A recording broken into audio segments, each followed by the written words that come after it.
Hi friends, welcome to my YouTube channel ಸೃಷ್ಟಿ ದೃಷ್ಟಿ ಚಾನಲ್ಗೆ ಸ್ವಾಗತ. ಫ್ರೆಂಡ್ಸ್, ಇವತ್ತು ನಾನು ವ್ಯಾಪಾರಕ್ಕೆ ಬಂದಿದೆ. ತುಂಬಾನೇ ಬೇಜಾರಾಗ್ತಾ ಇದೆ. ವ್ಯಾಪಾರ ಆಗಿಲ್ಲ.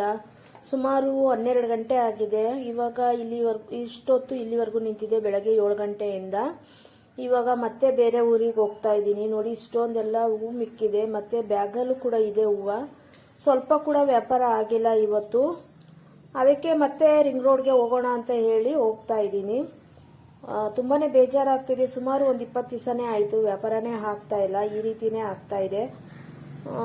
ನೋಡ್ಬೋದು, ತುಂಬಾನೇ ಹೂವೆಲ್ಲ ಮಿಕ್ಕೊಂಬಿಟ್ಟಿದೆ. 12 ಗಂಟೆ ಆಗಿದೆ. ಏನಿದ್ರು ಬೆಳಗ್ಗೆ 7ರಿಂದ 10 ಗಂಟೆ ಒಳಗಡೆ ವ್ಯಾಪಾರ ಮಾಡಿದ್ರೆ ಅದು ಲಕ್ಷಣ. ಇಷ್ಟೊತ್ತಾಗಿದೆ ನೋಡಿ. ನಾನು ಬೇರೆ ಊರಿಗೆ ಹೋಗಿದ್ದೆ. ಅಲ್ಲೂ ಕೂಡ ರಿಂಗ್ ರೋಡಲ್ಲಿ ಪೊಲೀಸ್ನವರು ವಾಪಸ್ ಕಳ್ಸಿದ್ರು. ಯಾಕೆ ವಾಪಸ್ ಕಳ್ಸಿದ್ರು ಅಂತ ಹೇಳಿದ್ರೆ, ಸ್ವಲ್ಪ ನನಗೆ ಕಾಲು ಹ್ಯಾಂಡಿಕ್ಯಾಪ್ ಇದೆ. ಆ ಕಡೆ ಈ ಕಡೆ ಜಾಸ್ತಿ ಬೇಗ ಓಡಾಡೋದಕ್ಕಾಗೋದಿಲ್ಲ ಅಂತ ಹೇಳಿ ಅವರು ಹೋಗಿ ಆ ಕಡೆ ಬೇರೆ ಕಡೆ ಎಲ್ಲರೂ ವ್ಯಾಪಾರ ಮಾಡಿ ಅಂತ ಕಳ್ಸಿದ್ರು. ನಾನು ಅಲ್ಲಿ ಹೋಗಿ ಮತ್ತೆ ಇದೇ ಜಾಗಕ್ಕೆ ಬಂದೆ. ಯಾಕಂದ್ರೆ ರಿಂಗ್ ರೋಡಲ್ಲಿ ಅಂತಂದ್ರೆ ಟ್ರಾಫಿಕ್ ಜಾಮ್ ಆದಾಗ ಈ ಕಡೆಯಿಂದ ಆ ಕಡೆಗೆ ಬೇಗ ಓಡಾಡಬೇಕು. ನನ್ನ ಕಾಲು ಸ್ವಲ್ಪ ಒಂದು ಬಲ್ದ ಕಾಲು ಸ್ವಾಧೀನ ಕಮ್ಮಿ ಇರೋದ್ರಿಂದ ನನಗೆ ಬೇಗ ಓಡಾಡೋದಕ್ಕೆ ಆಗೋದಿಲ್ಲ. ಆದ್ರಿಂದ ಅಲ್ಲಿಂದ ವಾಪಸ್ ಕಳ್ಸಿದ್ರು. ಮತ್ತೆ ನನ್ನ ಜಾಗಕ್ಕೆ ಕೂಡ ಇಲ್ಲಿಗೆ ಬಂದಿದ್ದೀನಿ. ನಾನು ಮತ್ತೆ ಬಂದು ಇಲ್ಲಿ ವ್ಯಾಪಾರ ಮಾಡ್ತಾ ಇದ್ದೀನಿ. ಸುಮಾರು ಇವಾಗ 1:30-2 ಗಂಟೆ ಹತ್ತತ್ರ ಆಗಿದೆ. ತುಂಬಾನೇ ಬೇಜಾರಾಗ್ತಿದೆ. ನೋಡ್ಬೋದು, ಎಷ್ಟೊಂದು ವೆಹಿಕಲ್ ಹೋಗ್ತಿದ್ದೇವೆ, ಒಬ್ರು ಯಾರು ತಗೋತಾ ಇಲ್ಲ. ತುಂಬಾನೇ ಬೇಜಾರಾಗ್ತಿದೆ. ದೇವ್ರಿಗೆ ಕರುಣೆ ಅನ್ನೋದೇ ಇಲ್ಲ. ಬಡವರ ಮನೆ ಮಕ್ಕಳ ಜೀವನ ಅಂದ್ರೇನೆ ಇದೆ ಅನ್ಸುತ್ತೆ. ತುಂಬಾ ಬೇಜಾರಾಗುತ್ತೆ. ಬೆಳಗ್ಗೆ ವ್ಯಾಪಾರ ಆದ್ರೇನೆ ಲಕ್ಷಣ, ಅದು ವ್ಯಾಪಾರದ್ದು ಲಕ್ಷಣ. ನೋಡ್ಬೋದು, ಇಷ್ಟೊತ್ತು ಅಂತಂದ್ರೆ 1:30-2 ಗಂಟೆ ಅಂದ್ರೆ ಎಷ್ಟು ಹೊತ್ತು ನಿಂತ್ಕೊಳ್ಳೋದು ಅಲ್ವಾ.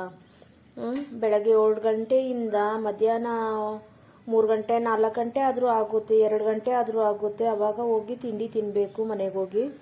ತುಂಬಾನೇ ಬೇಜಾರಾಗುತ್ತೆ ಇಷ್ಟೊತ್ತು. ನೀವೆಲ್ಲರೂ ಕೇಳ್ಬೋದು, ಬೇರೆ ಕಡೆ ಹೋಗಿ ಬೇರೆ ಕೆಲಸ ಮಾಡ್ಬೋದಲ್ವಾ ಅಂತ ಹೇಳಿ. ಬೇರೆ ಕಡೆ ಕೆಲಸ, ನಾನು ಫ್ಯಾಕ್ಟ್ರಿಲಿ ಎಲ್ಲಾ ಕಡೆ ಕೆಲಸ ಮಾಡಿದ್ದೀನಿ. ಸ್ವಲ್ಪ ದಿನ ಮಾಡಿಸ್ಕೋತಾರೆ, ಆಮೇಲೆ ಬೇಡ ಅಂತ ಹೇಳ್ತಾರೆ. ಯಾಕಂದ್ರೆ ನಂಗೆ ಬೇಗ ಓಡಾಡೋದಕ್ಕಾಗೋದಿಲ್ಲ.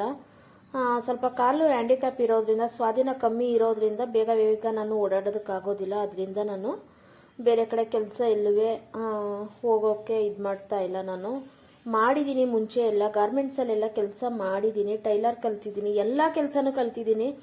ಯಾವ ಕೆಲಸ ಬರೋದಿಲ್ಲ ಅನ್ನೋಂತ ಏನು ಹೇಳೋದಿಲ್ಲ. ಆದರೆ ನನ್ನ ಕಾಲು ಪ್ರಾಬ್ಲಮ್ ಇರೋದ್ರಿಂದನೇ ನಾನು ಈ ರೀತಿ ಒಂದ್ ಕಡೆ ನಿಂತ್ಕೊಂಡು ವ್ಯಾಪಾರ ಮಾಡ್ಕೊಂಡು ಹೋಗ್ಬೋದು ಅಂತ ಈ ಕೆಲ್ಸಕ್ಕೆ ಬರ್ತೀನಿ. ಆದ್ರೂ ಕೂಡ ದೇವ್ರಿಗೆ ಕರುಣೆ ಅನ್ನೋದೇ ಇಲ್ಲ. ನೋಡ್ಬೋದು, ಈ ರೀತಿ ಆಗುತ್ತೆ ನನ್ನ ವ್ಯಾಪಾರ ಅಂತಾನೆ ಹೇಳ್ಬೋದು. ತುಂಬಾ ಬೇಜಾರಾಗುತ್ತೆ. ಒಂದಿನ ಸರಿ 2 ದಿನ ಸರಿ ಇದೇ ರೀತಿ ಆದ್ರೆ ಬಡವರು ಯಾವ ರೀತಿ ಜೀವನ ಮಾಡ್ಬೋದು ಅಂತ ಅಲ್ವಾ. ತುಂಬಾನೇ ಬೇಜಾರಾಗುತ್ತೆ. ಆಮೇಲೆ ಸ್ವಲ್ಪ ಜನ ಹೂ ತಗೊಳಕ್ ಬರ್ತಾರೆ, ಹೂ ಕೈಗೀಸ್ಕೋತಾರೆ, ವಾಪಸ್ ಕೊಡ್ತಾರೆ. ಎಷ್ಟು ಕಮ್ಮಿ ಬೆಲೆಗೆ ಅಂತ ಹೇಳೋದು. ಅಲ್ಲಿ ಒಂದು ಮೊಳೆ ಹಿಡ್ಕೊಂಡು ಅಷ್ಟುದ್ದ ಹೂವನ್ನ ನಾನು 20 ರೂಪಾಯಿಗೆ ಮಾರ್ತಾ ಇದ್ದೀನಿ. ಕೈಗೆ ಇಸ್ಕೊಂಡಾದ್ಮೇಲೆ 10 ರೂಪಾಯಿ ಕೊಡ್ತೀನಿ, 5 ರೂಪಾಯಿ ಕೊಡ್ತೀನಿ ಅಂತ ಎಲ್ಲ ಕೇಳ್ತಾರೆ. ಆಮೇಲೆ ಬೇಡ ಅಂತ ವಾಪಸ್ ಕೊಡ್ತಾರೆ. ಹೂವಿನ ಬೆಲೆಗಾದ್ರೂ ಕೊಡ್ಬೇಕಲ್ವಾ. ಹೂವೆಲ್ಲ ಇವತ್ತು ಏನ್ ರೈಟ್ ಇದೆ ಅದಕ್ಕೆ ಕೊಡ್ಬೇಕಲ್ವಾ. 5 ರೂಪಾಯಿ ಮೊಳ ಬರುತ್ತಾ ಹೇಳಿ. ಇವತ್ತು ಸುಮಾರು ಜನ ಬೆಳಗ್ಗೆ ಹಾಗೆ ಮಾಡಿದ್ರು. ನನಗೆ ತುಂಬಾನೇ ಬೇಜಾರಾಯ್ತು. ಕೈಗೆ ಇಸ್ಕೋತಾರೆ, 5 ರೂಪಾಯಿ ಕೊಡ್ತೀನಿ ಅಂತ ಹೇಳ್ತಾರೆ, 10 ರೂಪಾಯಿಗೆ 2 ಕೊಡಿ ಅಂತ ಕೇಳ್ತಾರೆ. ಈ ರೀತಿ ಎಲ್ಲ ಮಾಡ್ತಾರೆ. ನನಗೆ ತುಂಬಾ ಬೇಜಾರಾಯ್ತು. ದೇವ್ರಿಗೆ ಅಂತೂ ಕರುಣೆ ಅನ್ನೋದೇ ಇಲ್ಲ. ನಾವ್ ಯಾರಿಗೂ ಮೋಸ ಮಾಡೋದಕ್ಕೂ ಆಗೋದಿಲ್ಲ. ಆದ್ರೂ ಕೂಡ ನಮ್ಗೆ ಯಾಕೆ ಈ ರೀತಿ ಮಾಡ್ತಾರೆ ದೇವ್ರು ಅಂತಾನೆ ಗೊತ್ತಾಗೋದಿಲ್ಲ. ತುಂಬಾ ಬೇಜಾರಾಗ್ತಿದೆ. ಇವತ್ತು ವ್ಯಾಪಾರ ನೋಡಿ ಈ ರೀತಿ ನೋಡ್ಬೋದು. ವೆಹಿಕಲ್ಗಳೆಲ್ಲ ಯಾವ ರೀತಿ ಹೋಗ್ತಿದ್ದೇವೆ ಅಂತ. ಎಷ್ಟು ವೆಹಿಕಲ್ ಬಂದ್ರು ಇದು ಮಾಡಿಲ್ಲ. ಇದೊಂದು ಗಾಡಿ ಬಂತು ನೋಡಿ. ಈ ಗಾಡಿಯವರು ಕೂಡ ನಾನು 20 ರೂಪಾಯಿ ಹೇಳಿದ್ರೆ ಅವ್ರು ನೋಡಿ 5 ರೂಪಾಯಿ ಕೊಡ್ತೀರಾ ಅಂತ ಕೇಳ್ತಿದ್ದಾರೆ. ಆಮೇಲೆ ಇಲ್ಲ ಅಂತ ಹೇಳಿ 10 ರೂಪಾಯಿ ಕೊಟ್ಟರು ಅವರು. ನೋಡ್ಬೋದು, 10 ರೂಪಾಯಿ ಇಸ್ಕೊಂಡೆ ನಾನು. ತುಂಬ ಬೇಜಾರಾಗುತ್ತೆ ಈ ರೀತಿ ಎಲ್ಲ ವ್ಯಾಪಾರ ಮಾಡೋದು. ನಾವು ನಿಂತ್ಕೊಂಡು ವ್ಯಾಪಾರ ಮಾಡೋದಕ್ಕಾದ್ರೂ ಬೆಲೆ ಬೇಕಲ್ವಾ. ಹೂವಿನ ಬೆಲೆಗಾದ್ರೂ ಕೊಡಬೇಕಲ್ವಾ ಅವರು. ಒಂದು ಕಡೆ 30-40 ರೂಪಾಯಿ ಮೊಳ ಎಲ್ಲ ತಗೋತಾರೆ ಮಲ್ಲಿಗೆ ಹೂಗೆ. ನಾವು 20 ರೂಪಾಯಿ ಅಂದ್ರೂ ಕೊಡೋದಕ್ಕೆ ನೋಡಿ ಜನ ಯಾವ ರೀತಿ ಮಾಡ್ತಾರೆ ಅಂತ ಹೇಳಿ. ನೋಡ್ಬೋದು, ಮತ್ತೆ ನಾನು ಹೂವೆಲ್ಲ ವಾಪಸ್ ತಗೊಂಡು ಮನೆಗೆ ಬಂದೆ. ಸುಮಾರು ಇವಾಗ 3 ಗಂಟೆ ಆಗಿದೆ. 3 ಗಂಟೆ ನಂತರ ಎಲ್ಲ ವಾಪಸ್ ತಗೊಬಂದೆ. ನೋಡಿ ಯಾವ ರೀತಿ ಇದೆ ಅಂತ ಅಂದ್ಬಿಟ್ಟು ಹೂವೆಲ್ಲನಿಗೆ ತುಂಬ ಬೇಜಾರಾಯಿತು. ವ್ಯಾಪಾರ ಇಲ್ಲ, ಏನೂ ಇಲ್ಲ. ನೋಡ್ಬೋದು, ಎಲ್ಲ ಎತ್ತಿರ್ತಾ ಇದ್ದೀನಿ ನಾಳೆ ಪೂಜೆಗೆ ಆಗುತ್ತೆ ಅಂತ ಹೇಳಿ. ನಿಮ್ಮೆಲ್ರಿಗೂ ಇವತ್ತಿನ ವಿಡಿಯೋ ಇಷ್ಟ ಆಗಿದ್ರೆ ಶೇರ್ ಮಾಡಿ, ಕಮೆಂಟ್ಸ್ ಮಾಡಿ, ಲೈಕ್ ಕೊಡಿ, ಸಪೋರ್ಟ್ ಮಾಡಿ. ಆದರೂ ಹೆಣ್ಮಕ್ಳು ಬಡವ್ರ ಮನೇಲಿ ಹುಟ್ಟಬಾರ್ದು ಅಂತ ದೇವರು ಇದನ್ನು ನೋಡಿ ಸೃಷ್ಟಿ ಮಾಡಿರೋದು ಇದನ್ನೇ ನೋಡಿ ಅಂತ ಅನಿಸುತ್ತೆ.